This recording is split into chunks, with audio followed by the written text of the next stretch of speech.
Bonjour à tous, alors ça c'est une nouvelle vidéo de déballage de mon nouveau clavier, un clavier mécanique de chez Corsair, je l'ai acheté sur ldlc.com.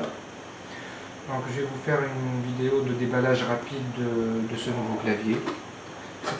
C'est un clavier mécanique avec des switches Cherry MX Silent qui sont normalement, ils ont les mêmes caractéristiques que les switches Cherry MX rouge, sauf que elles sont supposées être plus silencieuses. Donc voilà le carton, ça c'est la boîte.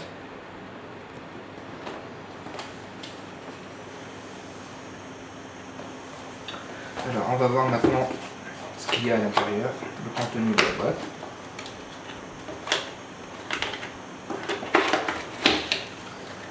Alors voilà, ça c'est le clavier.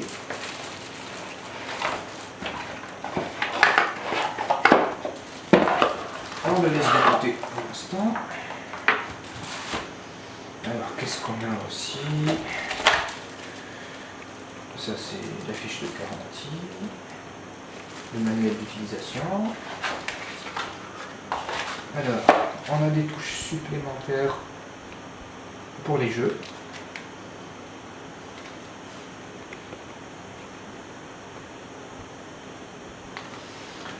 Alors qu'est-ce qu'on a aussi? Le repose-poignet.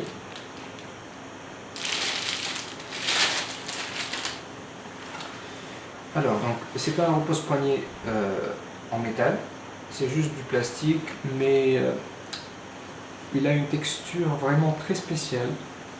C'est quelque chose de très doux.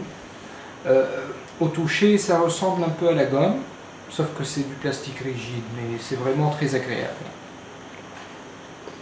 Alors derrière il y a les gommes antidérapantes, du classique. On va passer au clavier en lui-même. Voilà le clavier, toujours comme d'habitude. Alors le câble rigide tressé avec deux ports USB. Je vais vous expliquer par la suite à quoi ça sert ces deux ports USB. Donc on va arracher ça.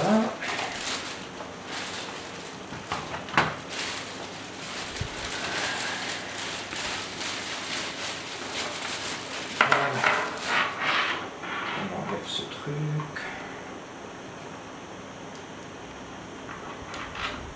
Voilà, ça c'est le câble. Ah oui, quand même. Il est très lent. Je dirais qu'il fait 2 mètres. 2 mètres, à peu près. Donc ça c'est le clavier. Vraiment très très beau.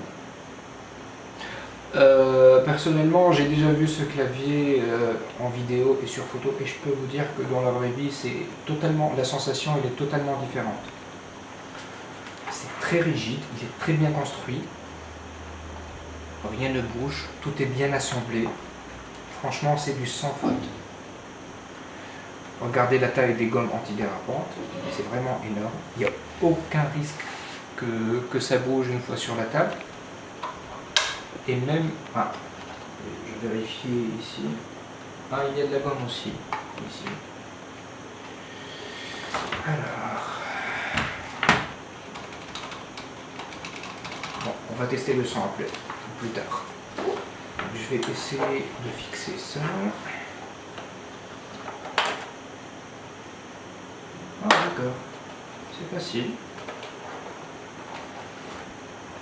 Alors, voici le beau clavier.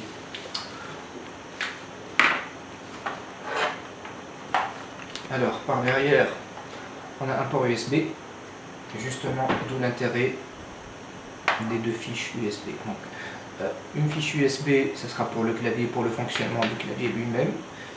Et la deuxième, c'est juste une sorte de rallonge pour le port USB. Le port USB qui est ici.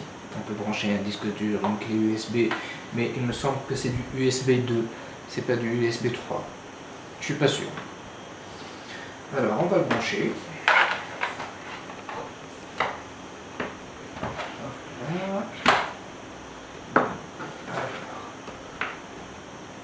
Je vais brancher un seul câble. Je ne sais pas lequel c'est. Ah, bingo. Dès le premier coup. Donc, alors, ici on a les touches multimédia.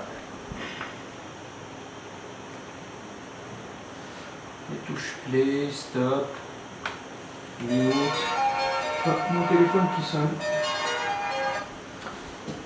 Donc, ça c'est la molette de réglage du volume.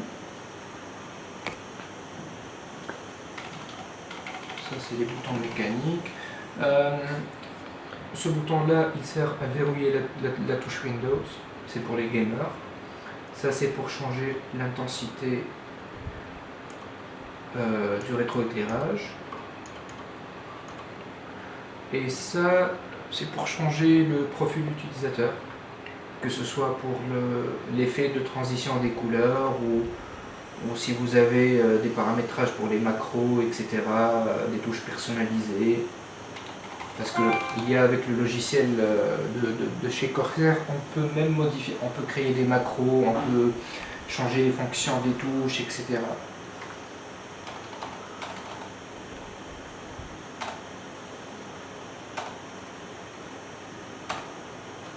Donc, pour le son, je ne vais pas faire comme les vidéos sur YouTube qui font un micro spécifique au-dessus du clavier pour tester le son.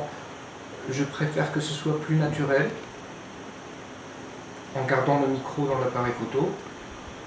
Donc voilà le son.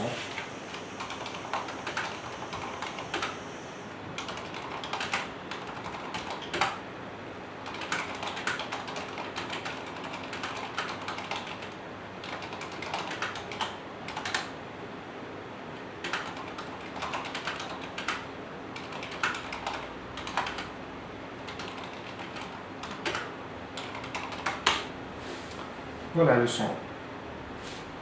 Donc c'est un superbe clavier.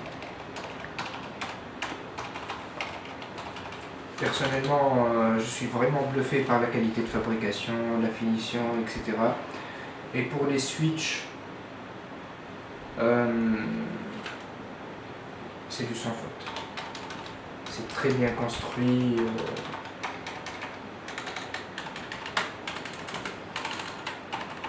C'est quasiment du sans faute. Voilà, voilà. Merci.